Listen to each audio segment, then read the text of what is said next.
Truth. The truth. I am a god, boy. From another land far from here. When I came to these shores, I chose to live as a man. But the truth is, I was born a god. And so were you.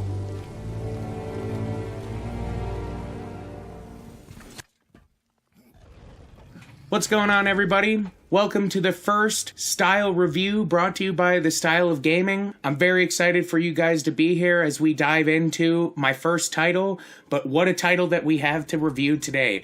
We are going over God of War for the PS4. As always, please like, share, and subscribe. Hit that little button in the corner. I will love you. For this review, I played about 38 hours of the game. Nearly 100%ed every single realm but Helheim because of a damn bug, but we'll get into that a little later.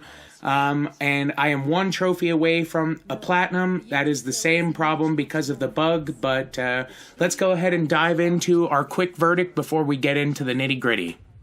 God of War is a near-perfect reimagining and continuation of one of the most notable series in the PlayStation exclusive lineup. With a matured perception on the nature of his rage, we follow our boy, the God-Killer Kratos, as he attempts to reconcile with the hatred that has beguiled him since becoming the Ghost of Sparta.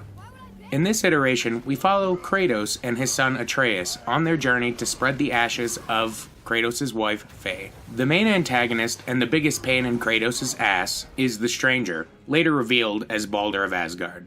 Kratos and Atreus are pit against the Nordic pantheon in a way drastically different from its predecessors. Our protagonists are supported by a diverse cast of supporting characters that help purport the inner workings of the rich lore and mythos available in the game, which is a welcome addition to a game strictly about mythology. God of War departs from the classic system of quick-time events and those larger-than-life fights for a truly cinematic experience with a single-shot camera. The overall narrative is supported by a lack of break in action, which ultimately highlights the grandiose scale of the world and architecture God of War fans have come to expect, but with a tighter, over-the-shoulder perspective. As a result, the detail and textures of this game are impeccable.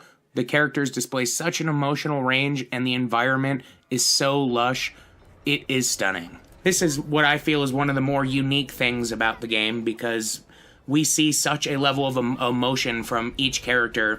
It's just such a inviting new take and new experience in a God of War title. Not that God of War hasn't attempted this level of complex emotional range through character details. This is just a level that is unrivaled in modern gaming, let alone the predecessors of God of War. The immense work the artists at Santa Monica put into the characters' environments are truly explored with the new approach to direction and cinematography.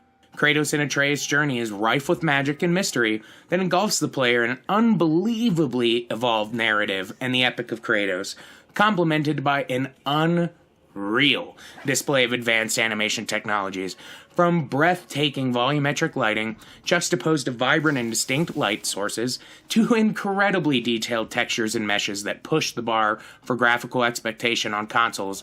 God of War has redefined the bar of console development. God of War elucidates gaming as an art form in a way I've never experienced before. It's a love letter to the medium, and the extreme attention to detail from the UI to the relief found on every floor and architectural structure supports this notion. This game rivals some of the most stunning games on the PC market. Could you seriously imagine what would be capable if this game could be modded? However, I digress. God of War delivers a cinematic epic relatable to the depth found in novels, with groundbreaking interactive animation and gameplay. With some minor bugs and glitches, and some unfortunate game-shattering bugs, God of War is not without fault. Its overall narrative is strong and extremely compelling, which seeks to tell the story of a mature and refined Kratos. Sadly, the writing sheepishly recoils to the linear and shallow aspects of Kratos' character arc when faced with true dynamic relationships and emotional turmoil. When we finally begin to see moments of Kratos' true emotion, the writing pulls back and gives us a callous man formed by hatred and revenge that takes away from the captivating moments of a truly profound father and son dynamic. It isn't until the end of the game that we see Kratos genuinely attempting to crack his shell and accept Atreus as a skilled warrior. As for accessibility in the game, God of War offers a painfully hard-to-read text system inside of what is otherwise a beautifully crafted user interface. Now, with the most recent patch update, this has entirely changed as the developers have given us a slider scale to change the size of text. So, fantastic. When I was writing my review, this was something that hadn't been adjusted, but good on you for accessibility, Sony Santa Monica. Unfortunately, however, one of the other notable drawbacks to this iteration of God of War is the lack of unique boss enemies. This might just be my personal opinion, but God of War seeks to give us an interpretation of numerous bosses by consistently reskinning many boss sequences, most notable with trolls. So many trolls. While the new combat system is sexy as hell, this is just a little drawback for me, as I've come to expect a large scale of enemies and unique bosses in a God of War title. It just made me reminisce on the larger-than-life moments of the previous God of Wars, as I kind of found myself feeling like my combat was growing stale and a little repetitive, as I basically figured out the system for the trolls minus the elemental change. Other than small aesthetic changes, and maybe a change of elemental attributes here and there, these enemies are painfully similar sometimes, and it leaves the player wanting more dynamic fights. To remedy this, the game throws different elemental enemies with trolls and ogres to spice up the in-between boss fights, but there really isn't much diversity other than the way that the player pilots Kratos to give us, these exciting cinematic fights. These negative details, however, are layered deep as hell in a completely overhauled combat system, unbelievable artwork, bar-shattering 3D rendering, and a prolific cast of properly rounded characters, emotional loss and gain, and extreme rampage. God of War delivers in every way that you'd want it to. With that being said, my quick verdict on this game, should you play? That is absolutely. No doubt about it, you are missing out on the power of your PlayStation if you choose to skip this game. God of War has a style and aesthetic that is incredibly refreshing in the third-person action-adventure title, while bringing in some brand new technologies, while also staying true to the series as a whole. With our quick verdict out of the way, let's dive into the nitty-gritty and hit those details in the full style review.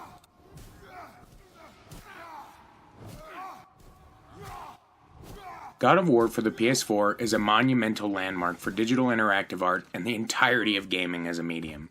Every element of the game has been considered and executed with masterful precision. The level of detail from the environment to character features is only capable in modern PlayStation 4 exclusive titles.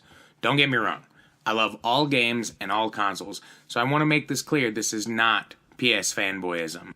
I am purely talking from an artistic standpoint. Modern PS4 exclusives like Uncharted, Horizon Zero Dawn, the upcoming Detroit, and now God of War set the bar for console development and display a level of detail not seen on the Switch or Xbox. I'm sorry. These games exist on other consoles, Breath of the Wild, but they are few and far between to the monolith of Sony exclusive titles. God of War shatters the expectations of what console gaming should and can deliver. Its lighting system, textures, animation, and music add levels of depth and emotion that mimic the intensity of film, complemented by the incredible writing and narrative that exists in books and comics. The translation from the concept art to 3D rendering is a feat that every person at Santa Monica should be proud of. God of War is the perfect recipe of tech mastery, with an array of volumetric lighting, unique light sources, new anti-aliasing technology, profound particle systems, and an incredibly ambitious single-camera perspective which delivers a visual feast at every single turn. I'll just say it right here. That fucking snow, man, oh my god. The first time that I came across it as I was going up the mountain, I literally just stopped and was kicking around snow. I just was like a little kid experiencing snow for the first time. It was incredible. The geometric deformation as Atreus and Kratos move through the snow just blew my mind. I could wax for 20 minutes on how impressive the snow is in this game.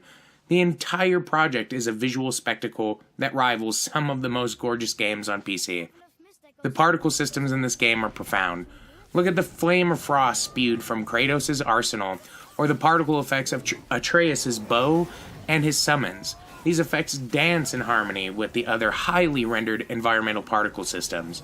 For example, one of my favorite uses of this technology was when you were going through the Niflheim mist. It uses a fog system that not only shows the density of the pinkish mist, but reacts with other effects highlighting the other unique particle systems like weaponry, runic attacks, and chest opening animations. The chest opening animations, for God's sakes, were just beautiful. It's a beautiful hodgepodge of tech wizardry and mayhem. With the full HD frame buffer on this game, we get to see the true range of 1080p and don't have to deal with any of that 900p crap that a lot of multi-plat developers have gotten away with for years now. As a result, the game is locked at a smooth 30 frames per second. I unfortunately played on the standard PS4, so I didn't get the magic of the PS4 Pro's 60 frames per second. One of the major players in the beauty of this game is the per-object motion blur that really supports the decision of the single-shot camera. In conjunction with this and the cinematic motion blur, the transitions from game to cutscene are extraordinary. I've heard multiple arguments that God of War uses an anti-aliasing technology called multi-sample anti-aliasing, but I've also heard it was exploring new and time-consuming anti-alias systems called temporal supersampling anti-aliasing, or TSSAA, that damn mouthful for short. As a result, the backgrounds and environments are lush, and the details of texture are clear and crisp. The camera effects make objects appear soft and sharp when needed, and it's just a great balance. In terms of rendering, the mesh for every element is superb. The team was able to achieve this great feat by switching the game to physically based rendering. Because Santa Monica Studios were willing to take their sweet time with this game, we get to see the volumetric, tube, and dynamic light sources mixed with Kratos and the environment in an incredibly natural way. You can assume that whenever I'm talking about the addition of all of these effects happening to Kratos, you can imagine they're just as beautiful on Atreus as well. God of War has a highly streamlined and clean UI that gives the information needed in a simple fashion that doesn't really burden the screen. The options to remove the UI are truly where God of War becomes a cinematic epic. I can easily say that this is the sleekest UI in the series to date. I was genuinely expecting an interface similar to the bulky Blade of Chaos or Exile that took up a big portion of the corner in previous iterations, but this is such a smooth interface and a welcome surprise. Atreus' summon skills and arrow count is placed on the opposite side of the health and rage bar and is equally minimal. The menus of the games are all art pieces on their own. Just another part that I'm talking about this game just being a piece of modern artwork just over and over again. I love the art style of the world map. It has a simple eloquence but detail of the symbols found on the doors, halls, and flooring found in the game's environment. The map is a gorgeous piece of art, but its interactivity is a little limited, especially comparing to the gorgeous map structure in Horizon Zero Dawn.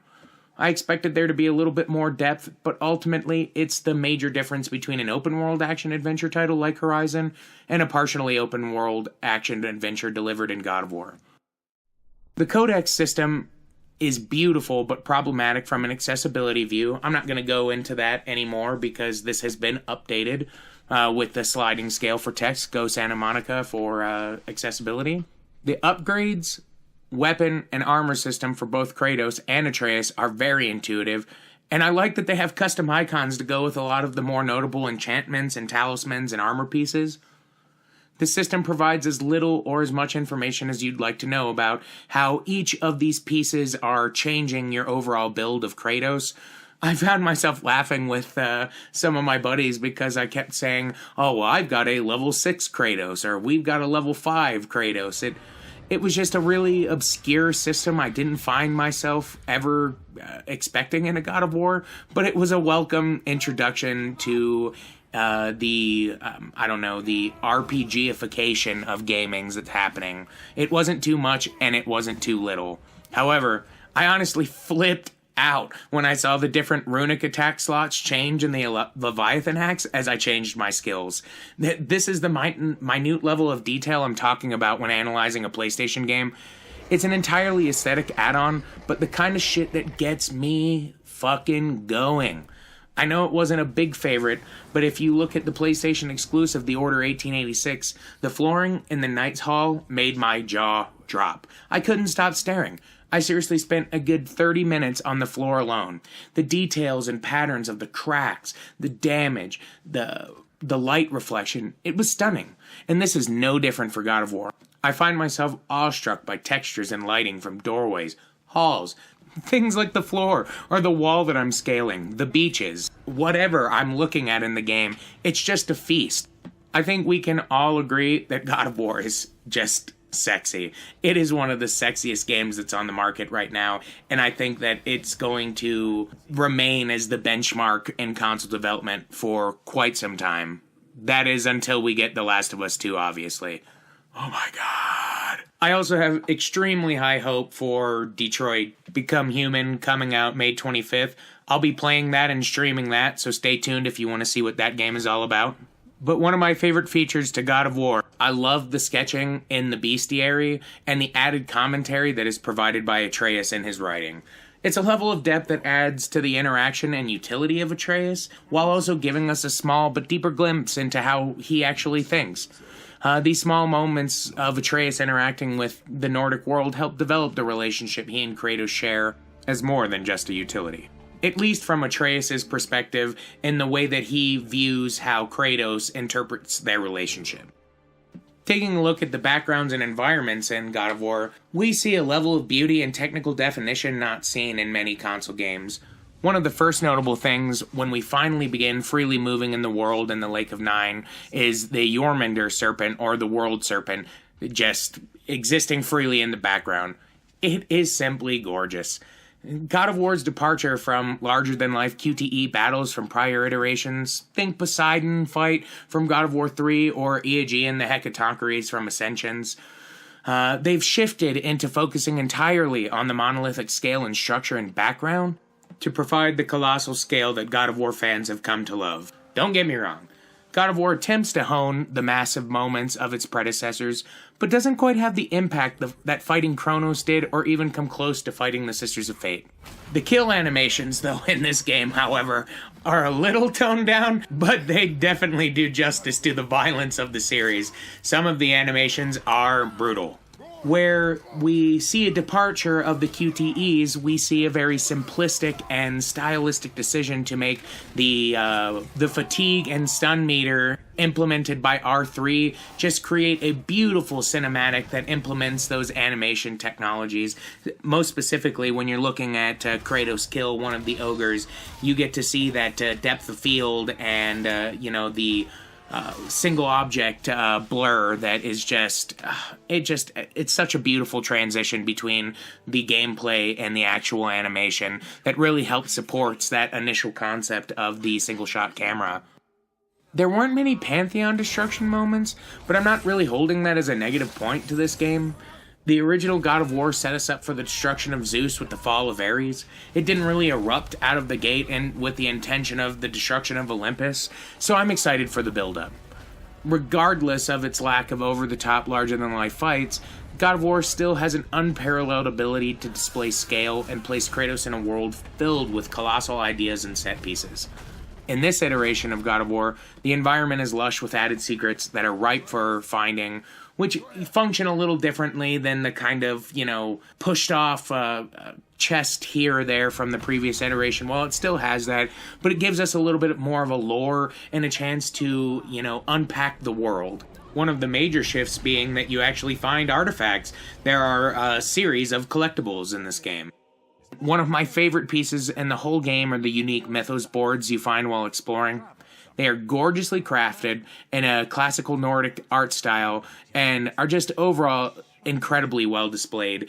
The actual mesh and textures on the board look real, and they are each of them unique enough that you can begin to, separate. Oh, well, I remember hearing Atreus talk about this story, and wow, look at the unique elements and attributes that were from each other board brought together to tell this story of Tyr and, excerpts of the Prose Edda, where a lot of the source material of this game was derived. I personally love hearing Atreus explain the myths while we as the audience get to covet the imagery. And adding Mimir as a journey companion was a brilliant choice and provided an awesome glimpse into the lore of the universe. Returning to the overall environment and its beauty, there is the Bifrost. Oh, the Bifrost. Not only is it a beautifully crafted imagining of Norse mythos, it functions as one of the most beautiful pieces in the whole game. The level of craftsmanship that went into the different doorway symbols and the color palettes used for each realm are truly breathtaking. I found myself panning the room at every junction, every time that I would activate the Bifrost, and just sitting in awe as the realm crystal began sealing itself to unlock the door. The metal fixtures and ornamentation in the room show off the dynamic lighting systems available in the game, and the beauty and the dynamic nature of the lighting is only rivaled, I feel, by the beauty and the dynamic color palette of Alfheim. However, I love when you walk in front of the door of Muspelheim and the blue light of the Leviathan axe mixes with the light from the red orb on the gold-plated door. Each of these doors, they cover different lights and they cast different effects on the armor and on the connectors and the roots of the Yggdrasil even. Again, it's just an excellent palette selection. They just did a damn good job here. The scale and detail of the environment in God of War is highlighted by the unbelievably ambitious single-shot camera implemented by Cory Barlog. I've been talking about it here and there, but I honestly cannot get enough of it. I seriously can only imagine what the team was thinking when he came to them with this crazy idea, but now, with the final product being here, any naysayer must be eating their words. I've never experienced a game that is more naturally cinematic. Every moment is directed with incredible details as to provide a seamless experience for the player. The lack of load screens, besides death, is impressive. The normal load screens are replaced by epic and gorgeous transition scenes, most notable, in my opinion, being the Realm Between Realms, also the fast travel system. It is a simple inclusion, but man, did it have an effect on me. I love that we got character dialogue, extended story explanation, and Mimir's tales as we move through the enchanting realm. Beyond this small caveat, the direction between gameplay and in-game cinematics were unbelievable. These animations provide a focus on the intense facial features, definition, and detail that really add an element of depth not achieved in previous iterations of God of War. These character models are fucking gorgeous, and the in-game cinematics give us a crystal clear display of this fact. The scene where Kratos is taking Atreus to Freya in the chapter, The Sickness, we can see how much of a different range of emotions Kratos is actually capable of, way different than what we've seen in previous titles. I think one of the best examples of the unbelievable transitions this game has is when Kratos and Atreus encounter Magni and Modi. Now, this happens when you're obtaining the magic chisel, of course, but the transition between cinematic to combat left me standing until I noticed the health bar at the bottom, and then I got smacked. That was the first time I got smacked through the fight, and I was just like, okay, I need to pay attention to this, but that's just the level of seamless transition that goes on, I feel, in video games, on the Sony exclusive title list.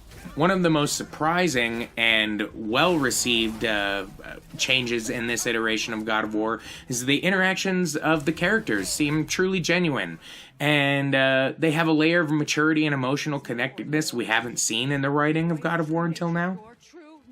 While we've had dynamic characters in Kratos' previous journey, they've ultimately been trumped by the overwhelming and brutish masculinity and linear mindset of Kratos. I fucking love God of War. I have since the first iteration and every title afterward, but I would be remiss if I didn't agree that Kratos was narrow and not very well rounded. The closest that we ever got to with an emotional Kratos was when Santa Monica Studios attempted to give us an emotionally connected Kratos from Ascensions. But honestly, it couldn't provide enough of a shift to challenge audience notions that had developed over the character's lifetime. The retcon of sorts for this game finally delivered the emotionally available Kratos a lot of us, have wanted. While he's still breaking from the chains of his prior demons, you see what I did there? Breaking from the chains? We see the parallel of Kratos breaking the chains that define his stoic and violent demeanor. I'm sitting in suspense waiting for the new attitude to flesh out in later iterations. I feel that while some still see Kratos as narrow in this game, I believe we see Kratos' vulnerabilities surface near the end of the journey as he and Atreus conquer their relationship. From boy to son, their dynamic shifts and we see Kratos now truly worthy of redemption. I think this was an incredible narrative choice, opening the door for a changed Kratos in the future. Not changed entirely, as I believe Kratos will never walk free from his sins, but I think changed in a way that we might finally be able to access the layers of Kratos that define the man we followed for years. Everything about the series has been overhauled and has evolved in such a mature way. Kratos is still a conflicted character whose ambitions and desires seem muddied at times, only redeemed by the moments he allows himself to be vulnerable with Atreus. The writing at Santa Monica seems as conflicted with Kratos, though, sometimes. He is scorned by his past and self-loathing for his atrocities, so even when we have a profoundly emotional moment from Kratos, it's quickly recoiled into the hardened attitude that has left him shallow from the series' origin. I have high hopes this was a stylistic writing decision to enforce the new evolution of Kratos, that in the future we're going to see him become more available to Atreus, and that he... this game was the quick evolution of his character arc that needed to happen. And I think that they did a good job of not rushing that and just going and presenting us a changed Kratos. We needed this transitionary period to go from the hardened, murderous, pantheon-destroying god-killer to someone who is actually capable of love and loving someone. God of War is nearly perfect, but I'd be full of shit if I didn't talk the dirty about this game. With a myriad of patches with little to no description in the first week of launch, you would think that many of the bugs and glitches plaguing players might have been resolved. From artifacts or collectibles not being able to be picked up, or some people literally being locked in Helheim, this digital monolith has its fair share of problems. I personally am experiencing a bug that is keeping me from my platinum trophy. I have an artifact brooch in Helheim that will not pick off the ground for me. I have reached out to Santa Monica Studio and I'm hoping to hear what their plans are for fixing some minor issues. Now, for the people being locked out entirely with the game-breaking Helheim bug, I'm holding out for you guys that Sony will take care of you. God of War has a bunch of hilarious bugs, though, like Atreus running into walls just before he'll teleport. He just, gets stuck on certain ledges, and you'll get real far from him, and then next thing you know, he's just right there. However, while that can be funny, those trade-offs are sometimes incredibly infuriating. Like when Atreus somehow gets locked very far from you, he'll become virtually useless in combat. I'll be clicking the square button to try and get him to fire arrows, and they're nowhere to be found. You'll hear him talking, but Atreus is gone. This happened so much to me in Niflheim, I was getting a little upset, especially because they did a really good job of anchoring Atreus to a pivotal point of Kratos' combat, and so when he was just unexpectedly absent, it was a little frustrating. Most of the bugs are rather minimal, with very little impact on the actual gameplay. However, as a serious trophy hunter, I won't deny that I'm a little infuriated that I'm being blocked from full completion in my platinum. I plan on starting a new playthrough now that photo mode has finally been launched. I'm hoping I'll be able to pick up this brooch and it will be no problem and resolve my issue. But speaking of that, that was probably one of the biggest problems was the fact that photo mode did not come alongside with the game's launch. For the longest time, photo mode didn't even matter to me, not in the least bit, but in the past few years, I've become enamored and can't wait to take the reins of a free camera to capture the beauty of games. And this is one of the most beautiful games of the generation, and easily one of the most cinematic of all time, and I'm stuck with either removing my UI or dealing with glowing meters in my picture. I said previously, the UI is not distracting, and I stand by this, but it is kind of annoying to have to choose either a true cinematic experience or knowing how close to death I am, or how much rage I've built up. I'm curious to know if the lack of camera mode at launch had to do with the single-shot direction, but I know, like many other people, I am very excited to get my hands dirty with photo mode. Overall, God of War is a top-down reconsidering of every aspect of the series. As developers age, their characters age, and this is apparent in Kratos as a whole. For the first time, we get to see Kratos' ability to reason and make decisions outside of chaos, and we get a glimpse at the tactical and emotionally dynamic Kratos not previously seen. The addition of Atreus ultimately facilitates Kratos' evolution and spurs a memorable story in a very overdone gaming genre model. This game is visually breathtaking. I'm no programmer or developer, but I'm an artist with a deep respect for the women and men who develop games, especially Santa Monica Studio. This is the new benchmark for console development. Every system is gorgeous, and it makes me shoot myself in the foot for not going 4K. At the end of this extensive review, the ultimate question is, should you play this game? My answer is fucking yes. You are missing out on the game of the year of 2018 and a benchmark for gaming as a whole if you opt out. God of War delivers the type of style and beautiful aesthetics that this channel hopes to highlight. So if you enjoyed this video review and you enjoy what's going on this channel, please like, share, and subscribe, and tune in.